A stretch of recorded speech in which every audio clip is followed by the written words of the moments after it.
Hello everyone, I'm Anu. Today, as part of Radio Club, we are organizing a podcast with the Women in Business Club as part of their flagship event, RISE 2022. And we have our cohort members here, Afsheen, Abhishek, Madhavi and Revant. And with them, we are going to discuss an interesting topic that we feel is relevant in the workspace that we are going to enter. Moving forward, first I want to ask the girls in our group. Thing is, we talk about empowering women in workspace. So, what kind of support are you looking from the men and other non-women colleagues? The reason I'm specifying non-women is because women empowering women is a different umbrella, and that's a conversation for a different time.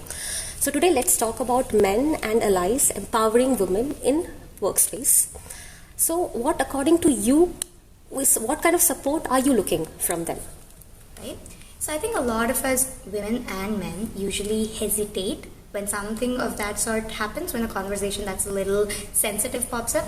You don't want to be offensive, you don't want to be considered defensive about anything, right? But sometimes I think it's really easy when you just deflect it. You no longer consider that sensitive topic a sensitive topic, and you just talk about it like it isn't, like you talk about anything else. Equal pay, we talk about like taking work experience into consideration, having equal opportunities at work. But I think it's also very important to make sure our daily conversations follow the same thing. It's the little things that matter more than anything else, right? I was doing sales in hotels and just passing a remark, even though it was said maybe in like a humorous way, that, oh, you can wear a sari and get your sales done very easily, was something which was funny to some people, but in no context is it funny to me, right? So if only like, you can stop and reflect on that, and people who are audience to that can sort of make others around them conscious that, hey, this is not just a joke, right? This is something which is offensive in many ways. So just being conscious of that is maybe like, where you start. That's what I feel. I want to ask, I do understand many or maybe most of the guys do want to help women empower in workspace, but what is stopping them? What are the challenges? What are the social, cultural or professional challenges that maybe they are facing? Abhishek, you want to start? And if a guy comes up and says that, I've noticed this sort of discrimination has happened with someone, and you address it with someone, say in the higher management, they would want to, so the issue is that they would want the woman to come up and talk about it. They would say that, you're a man, why are you talking about it? This is not your conversation to have.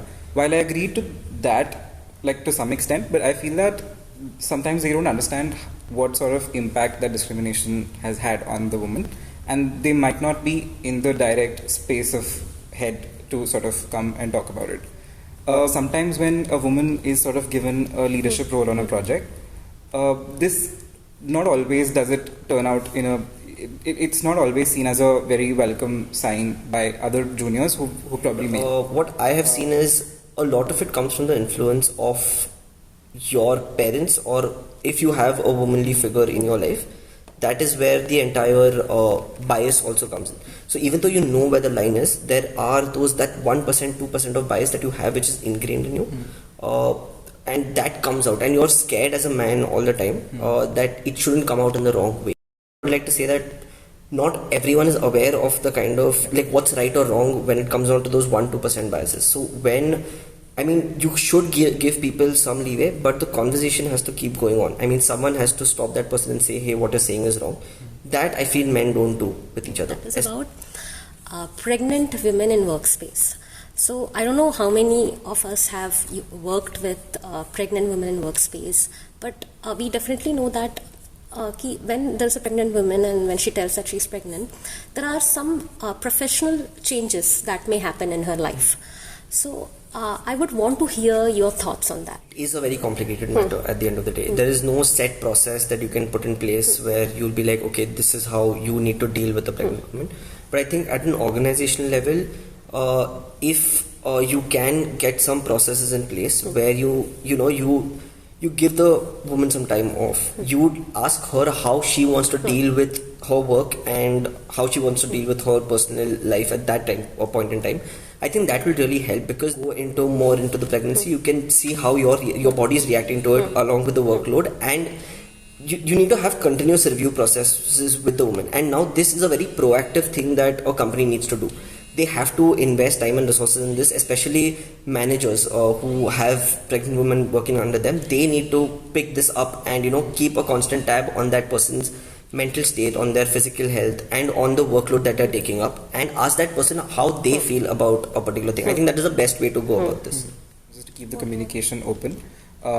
It's obviously not going to be perfect all the time, but it's a learning process for everyone, and I think that's from both sides, from the woman's side and from the manager's side. I think the conversation can be open, and it can be, of course, like how Revan pointed out, that this is not just about the work. This is about her physical well-being, her mental well-being, her everything else that's going on in her life. And I think it's generally what has helped me in complicated situations, and I think this is something we can do till the time we have formal procedures and processes and policies to sort of navigate through situations like this.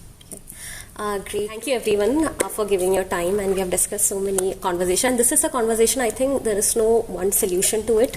It's an ongoing conversation, and this is an important conversation to have in mind. Maybe the next time when we start working, when we see these things, we hope that you remember these things, like this is what, it's something that needs to be addressed and not let the status quo happen just like that. So we are ending our podcast here. Thank you, and I request every one of you to attend the RISE event on 20th March. So see you there.